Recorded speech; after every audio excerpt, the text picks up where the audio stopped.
Durante 25 años, John Denver fue la estrella de RCA. Luego lo despidieron como si no valiera nada. Sus exesposas ya habían revelado su temperamento violento y sus ataques con motosierra. Incluso su alcoholismo le había costado la licencia de piloto. Para 1997 ya no podía volar legalmente, pero seguía volando de todos modos. El avión experimental que le costó la vida tenía un fallo fatal. Cuando los investigadores finalmente lo descifraron, descubrieron algo mucho más oscuro. El accidente era evitable. Las señales de advertencia estaban por todas partes, pero nadie les hizo caso. Lo que realmente sucedió ese día te dejará sin aliento. John Denver nació como Henry John Deutschendorf Jr. el 31 de diciembre de 1943, en Roswell, Nuevo México, en el seno de una familia apasionada por la aviación. Su padre, el capitán Henry Dutch Deutschendorf Sr., fue un famoso piloto de la Fuerza Aérea que estableció 3 récords de velocidad con el bombardero B-50 y 8 Hustler. Dutch fue un héroe en el ámbito militar e incluso fue incluido en el Salón de la Fama de la Fuerza Aérea. Pero para el joven John, la vida no era fácil. Ser hijo de militar significaba mudarse constantemente. Vivió en Arizona, Alabama y Texas sin quedarse nunca el tiempo suficiente para hacer amigos de verdad. Cada vez que empezaba a sentirse a gusto, tenía que volver a empacar y marcharse. Esto lo hacía sentir solo y como si no perteneciera a ningún lugar. Esa sensación de no tener un verdadero hogar lo acompañó siempre. Cuando John tenía 11 años y vivía en Tucson, Arizona, su abuela le hizo un regalo muy especial. Una vieja guitarra Gibson fabricada en 1910, con más de 40 años de antigüedad.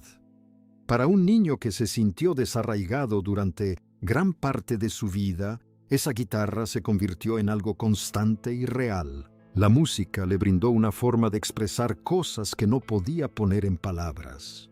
El sonido de sus cuerdas lo reconfortaba.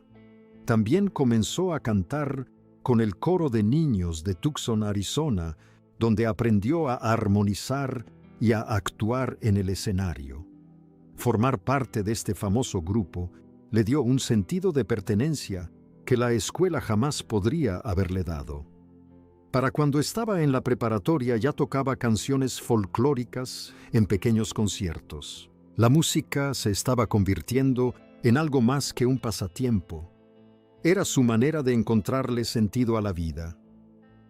Su padre era un hombre estricto y su relación solía ser tensa. Dutch esperaba que su hijo sobresaliera en todo. John era más tranquilo y soñaba con componer canciones, pero compartían una gran pasión volar. Cuando John se convirtió en piloto, finalmente se unieron más. Volar juntos les permitía estrechar lazos, aunque también era arriesgado. Ese riesgo atormentaría a John más adelante, especialmente tras su fatal accidente aéreo en 1997. Aún así, esa conexión permaneció con él plasmándose en sus canciones sobre la libertad y los cielos infinitos. Tras terminar el instituto, John se matriculó en la Universidad Tecnológica de Texas para estudiar arquitectura, pero su verdadera pasión no era dibujar planos. En el fondo quería dedicarse a la música, así que dejó los estudios y se mudó a Los Ángeles. Por esa época decidió adoptar un nuevo apellido. Eligió Denver en honor a la capital de Colorado, porque las montañas y los ríos del estado lo inspiraban. Sentía que era un nuevo comienzo. En 1965 tuvo una gran oportunidad.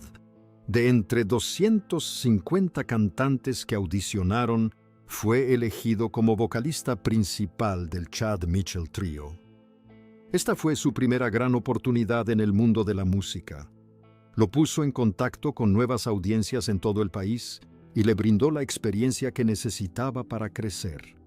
Permaneció 2 años con el grupo y grabó 3 álbumes. En el escenario aprendió a cantar con seguridad. Fuera del escenario practicaba componiendo sus propias canciones. Las giras eran duras, pero John las disfrutaba al máximo. Poco a poco fue encontrando su propia voz. Una de las canciones más famosas que escribió durante esta época fue Living on a Jet Plane. Peter, Paul and Mary la grabaron en 1967 y en 1969 alcanzó el número 1 en las listas de Billboard. De repente, todos cantaban sus canciones. Aunque aún no era una gran estrella en solitario, este éxito demostró que su talento como compositor era importante. Cuando el Mitchell Trio se disolvió, John no miró atrás. Ya estaba escalando las listas de éxitos por su cuenta. A principios de la década de 1970, cosechaba un éxito tras otro. Ese salto tan fluido de cantante de grupo a estrella en solitario era poco común, pero John lo hizo parecer fácil. La carrera de John Denver despegó en 1971 con el lanzamiento de su álbum Revelación, Poems, Prayers and Promises. El tema estrella Take Me Home Country Roads casi no se convirtió en el himno que todos conocemos. Las primeras copias tenían problemas de sonido y por un momento parecía que la canción iba a fracasar.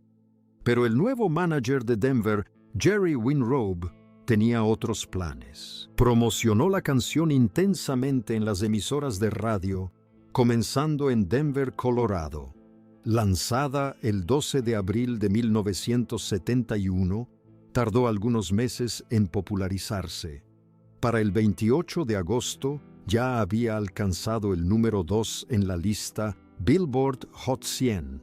Vendió más de 1 millón de copias y obtuvo el disco de oro ese mismo mes. Con el paso de los años, su éxito continuó imparable. Para 2017 había vendido más de 1,5 millones de copias digitales en Estados Unidos. Su influencia llegó incluso al estado de Virginia Occidental, que la adoptó como himno estatal oficial en 2014. En 1972, Denver lanzó Rocky Mountain High. Publicado en septiembre de ese año, fue su sexto álbum y el primero en alcanzar el top 10 en Estados Unidos. Alcanzó el puesto número 4 en la lista Billboard 200.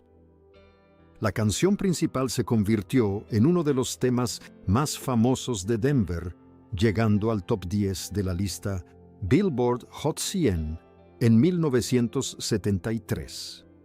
Se ubicó en el puesto número 29 en la lista de fin de año y aún es muy apreciada por los amantes de la naturaleza. La portada fue fotografiada en Slaughterhouse Falls, en Aspen, Colorado, lo que le da un toque aún más personal. Décadas después, en 2007, Rocky Mountain High fue adoptada como una de las 2 canciones oficiales del estado de Colorado. Los años 1974 y 1975 fueron los más exitosos de John Denver. En tan solo 18 meses, logró 4 éxitos número 1 en la lista Billboard Hot 100. Sunshine on My Shoulders alcanzó el número 1 en marzo de 1974, seguida de Annie's Song en julio del mismo año. Thank God I'm a Country Boy alcanzó la cima de las listas en mayo de 1975 y I'm Sorry le siguió en septiembre del mismo año. Estos éxitos mostraron todas las facetas de su talento. Algunos eran suaves y esperanzadores como Sunshine on My Shoulders, otros como Thank God I'm a Country Boy, rebosaban energía. La canción de Annie, escrita en tan solo 10 minutos para su esposa, se convirtió en un clásico de las bodas. En ese momento, Denver estaba en todas partes, en la radio, en la televisión y en millones de hogares. Durante esta época dorada, Denver también lanzó 3 álbumes que alcanzaron el número 1. El recopilatorio de grandes éxitos de John Denver de 1973 fue tan exitoso que se convirtió en el álbum más vendido de la historia de RCA Records, superando incluso las ventas de Elvis Presley. Back Home Again se publicó en 1974 y alcanzó el triple platino en Estados Unidos. Windom salió en 1975 y en conjunto obtuvo el doble platino. Estos tres álbumes confirmaron que Denver era una verdadera superestrella. Al final de su carrera, Denver había creado alrededor de 300 canciones, de las cuales compuso unas 200. En total, obtuvo 12 discos de oro y 4 de platino. Sus ventas mundiales superaron los 33 millones de unidades, lo que lo convirtió en uno de los cantautores más exitosos de la década de 1970. El salto de John Denver a Hollywood fue tan sorprendente como exitoso. En 1977, protagonizó junto a la leyenda de la comedia George Burns la exitosa película Oh God.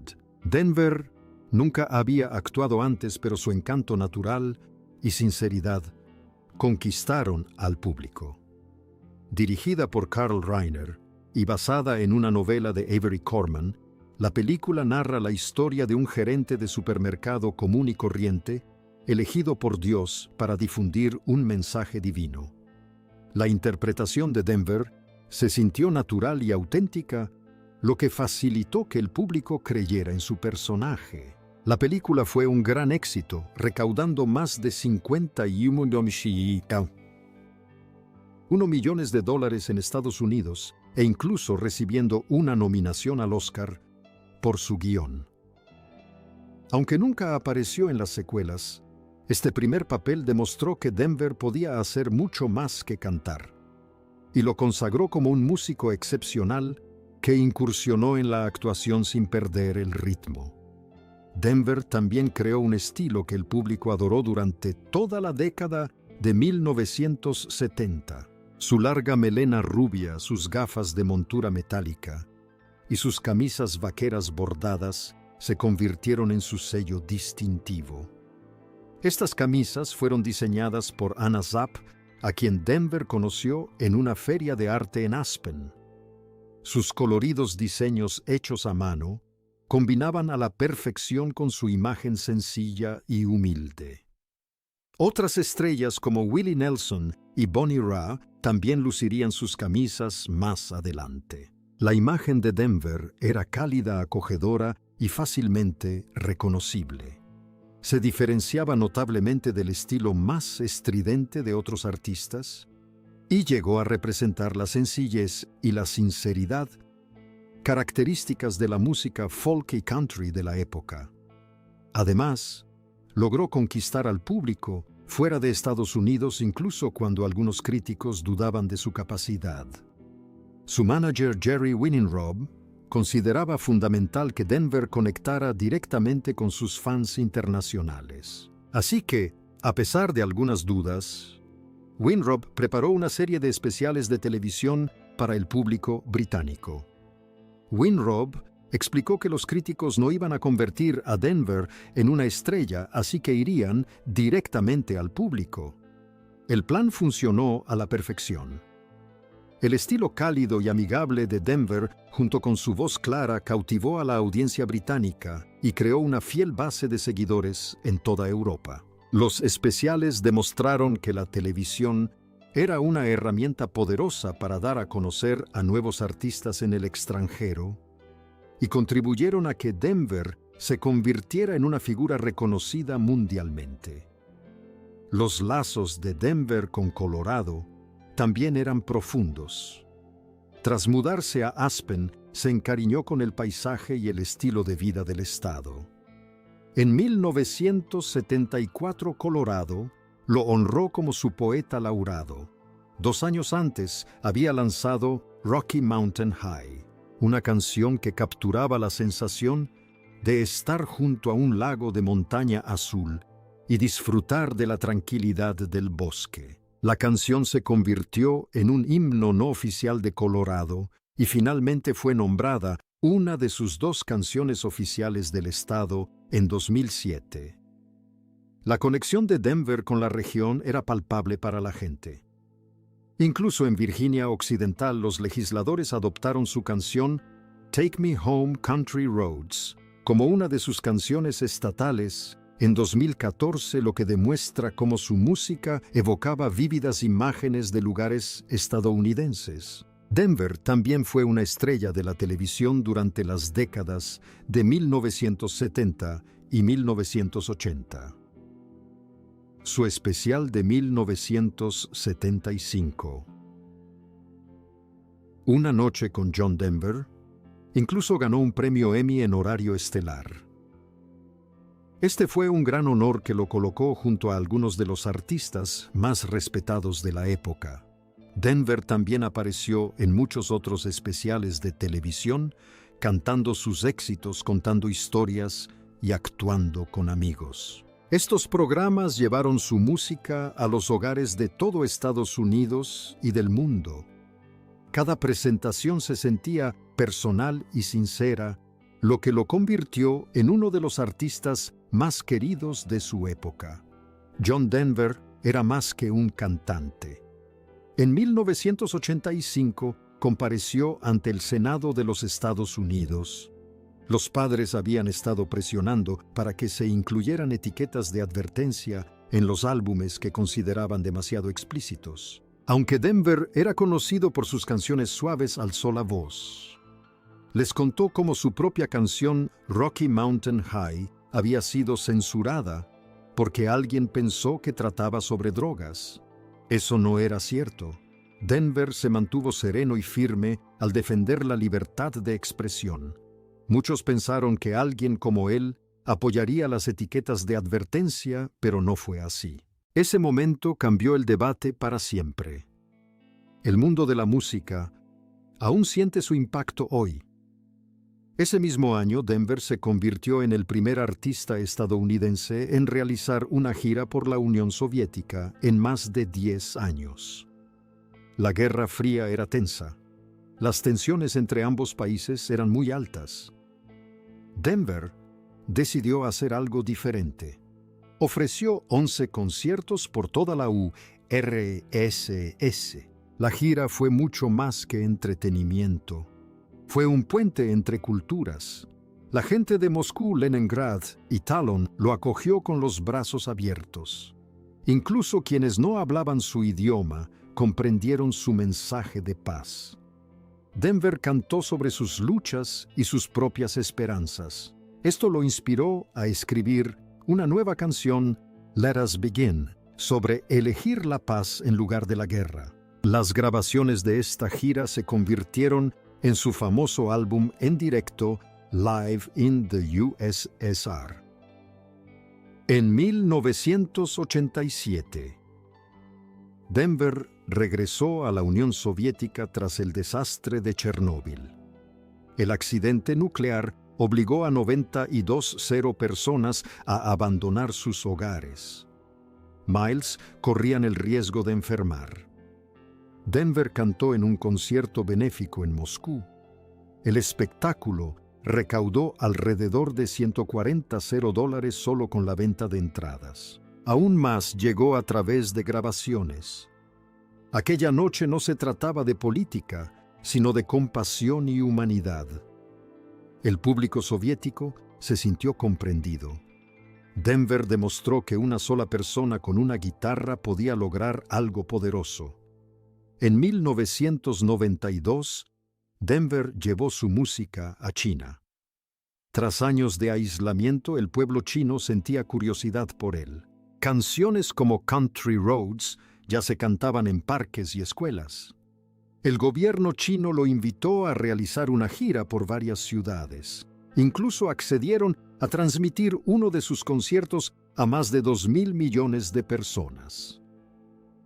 Algunos sugirieron celebrar el espectáculo en lugares como la Ciudad Prohibida o el Templo del Cielo. La juventud china lo recibió como a un héroe. Líderes como Deng Xiaoping se habían fijado en Denver años antes cuando visitó Washington, D.C. Aquella visita les causó una profunda impresión. La gira de Denver lo convirtió en uno de los músicos occidentales más queridos en China en aquel entonces. Más adelante en su carrera, Denver se centró en ayudar a los demás. En la década de 1990, lanzó un álbum con sus grandes éxitos titulado Homegrown. Cada centavo se destinó a ayudar a las personas sin hogar. Por esa época también cofundó el Proyecto Mundial contra el Hambre. Esta organización le valió el premio presidencial Mundo sin Hambre. Denver también participó en causas ambientales. Creó la Fundación Winstar y lanzó Planted 2000 para reforestar. Su labor benéfica se convirtió en una parte tan esencial de él como su música. Sin embargo, la vida personal de Denver estuvo marcada por el dolor. Su matrimonio con Annie Martel comenzó como un sueño. Adoptaron 2 hijos juntos. Denver incluso le escribió una canción a Annie en tan solo 10 minutos. Pero a medida que crecía su fama, también aumentaban sus problemas. Annie a menudo se sentía a la sombra de él.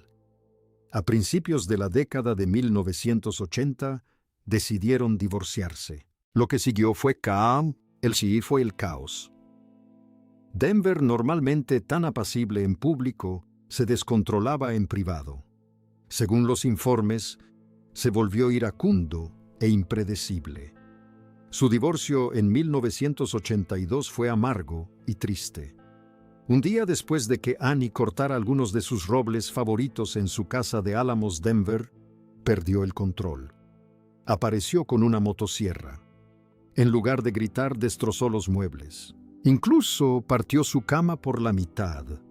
Fue un símbolo sombrío de un matrimonio que se había desmoronado. Amigos y testigos apenas podían creer que se tratara del mismo cantante amable que conocían. Annie había sido quien solicitó el divorcio en 1982. Los documentos revelaron un patrón de abuso que destrozó la imagen intachable de Denver. Sus amigos corroboraron su versión. Incluso su antiguo representante hablaba de su mal genio. Aunque Annie mantuvo un perfil bajo tras el divorcio, el daño ya estaba hecho. Muchos de los que admiraban a Denver empezaron a verlo con otros ojos. John Denver conoció a la cantante y actriz australiana Cassandra Delaney en 1985 en el Sibyl Townhouse de Sydney. Ella actuaba en el bar del hotel y él se sintió inmediatamente atraído por ella. Su romance avanzó rápidamente. En agosto de 1988 celebraron una boda extravagante en una montaña sobre Aspen. La escena era preciosa, rodeados de amigos y familiares cercanos. Para muchos parecía un cuento de hadas, pero desde el principio hubo problemas. Cassandra admitió más tarde que la presión de estar con un hombre famoso era enorme. John era 20 años mayor. La fama lo seguía a todas partes y su estado de ánimo podía cambiar drásticamente. Lo que parecía perfecto para el mundo ya era tenso a puerta cerrada. En mayo de 1989 nació su hija Jessie. John siempre había creído que no podía tener hijos debido a una enfermedad infantil. El embarazo fue una sorpresa y un milagro. Durante años John había dicho que era estéril, por lo que el nacimiento de Jessie desató rumores. Algunos se preguntaban si habían recurrido a la fecundación in vitro. John se volvió más posesivo tras el nacimiento de Jessie. Cassandra notó que se volvía celoso y distante. El frágil equilibrio entre ellos comenzó a desmoronarse. En 1996, Cassandra habló con la revista Australian Women's Weekly y describió una situación sombría. Dijo que John no tenía amigos de verdad y que el personal le tenía miedo. Las secretarias lloraban y renunciaban. Lo que la mayoría veía como su imagen amable era solo una actuación. Fuera de escena solía ser iracundo, impredecible y duro con sus seres queridos. Ella reveló años de tormento emocional. John bebía en exceso, la maltrataba e intentaba controlar cada aspecto de su vida. Ella guardó silencio durante mucho tiempo con la esperanza de cambiarlo, pero nada funcionó. La presión era insoportable. En 1991 se separaron y su divorcio se finalizó en 1993. La batalla legal fue brutal. John demandó a Cassandra por $3,3 millones y la acusó de haberse burlado de él. Cassandra luchó por la custodia de Jesse. John escribió en su autobiografía que ella lo había humillado por completo. La guerra los dejó a ambos heridos y llenos de ira. Después de eso, John nunca volvió a ser el mismo. En 1994 publicó su autobiografía Take Me Home, que destrozó su imagen de chico bueno. Admitió haber luchado durante mucho tiempo contra el cannabis, el LSD y la cocaína. Estas confesiones conmocionaron a sus fans, quienes siempre lo habían visto como un cantante amable y natural. Ahora descubrieron el lado oscuro de su vida. También escribió sobre sus infidelidades. Incluso su primer matrimonio con Annie Martel, que inspiró la canción de Annie, estuvo plagado de aventuras extramatrimoniales. Les contó a sus lectores que había sido más físico de lo debido y habló de arrebatos violentos que también destruyeron su segundo matrimonio. Una historia en particular destacó cuando usó una motosierra para partir su cama por la mitad. John Denver fue en su momento uno de los cantautores más queridos de Estados Unidos. Durante la década de 1970, lideró las listas de éxitos y conquistó a millones de fans con su dulce voz, sus letras conmovedoras y su sonido acústico. RCA Records lo apoyó durante 25 álbumes, incluyendo 13 discos de oro y 8 de platino, y su álbum de grandes éxitos fue el LP más vendido de RCA hasta la fecha. Pero a mediados de los 80 las cosas empezaron a cambiar. El nuevo sonido de la década se caracterizaba por los sintetizadores sofisticados y las cajas de ritmos. El pop impulsado por MTV estaba por todas partes y su estilo folk country parecía fuera de lugar. En 1986, tras la venta de RCA a General Electric, la compañía decidió recortar gastos y centrarse en artistas más modernos. A pesar de su trayectoria con RCA y todos sus éxitos anteriores, lo despidieron. Denver quedó atónito. Acababa de terminar su último álbum con ellos, One World, y creía que un nuevo contrato era seguro. Sin embargo, RCA decidió que podían ganar más dinero en otro lugar. Según él, lo habían dado por sentado, sobre todo después de años de grandes beneficios. Sin otra opción, se vio obligado a publicar sus siguientes álbumes con su propio sello Winstar. Fue un duro recordatorio de que incluso una superestrella puede quedar relegada cuando cambian los estilos y las prioridades. Al mismo tiempo, Denver lidiaba con otros problemas. Volar se había convertido en una de sus grandes pasiones. Con los años acumuló más de 2.700 horas de vuelo y obtuvo licencias para aviones monomotor y multimotor planeadores e incluso jets Learjet. Pero sus problemas personales empezaron a pasarle factura. En la década de 1990, Denver fue arrestado por conducir bajo los efectos del alcohol no una sino 2 veces. La FAA, que exige a los pilotos un certificado médico válido como prueba de aptitud para volar, se percató de ello. Tras su segundo arresto por conducir ebrio, le denegaron el certificado médico. Sin él, su licencia de piloto era inútil. Para recuperarla, habría tenido que demostrar que ya no tenía problemas con el alcohol, pero nunca completó ese proceso. Volar había sido su mayor alegría, pero ahora incluso eso le había sido arrebatado. Más preocupante aún fue cómo manejó las órdenes de la FAA. Cuando le enviaron cartas certificadas, exigiéndole que entregara su certificado médico, simplemente las ignoró o las devolvió sin abrir. Así transcurrieron los meses. Denver seguía volando a pesar de no contar ya con la certificación médica. Al negarse a aceptar las cartas, se amparó en un vacío legal. La FAA no podía completar el proceso de revocación hasta que él aceptara la notificación. Así que técnicamente podía seguir volando. Pero esto no se debía a que estuviera en condiciones de hacerlo, sino a una laguna en el sistema que dependía de su cooperación. Esa laguna legal finalmente se cerró en marzo de 1997. Denver firmó una de las cartas certificadas de la FAA, lo que significaba que podían suspenderle oficialmente el vuelo. A partir de ese momento, todos sus vuelos eran ilegales. Para recuperar su estatus, tendría que demostrar su sobriedad y cumplir con todos los requisitos que había ignorado durante años.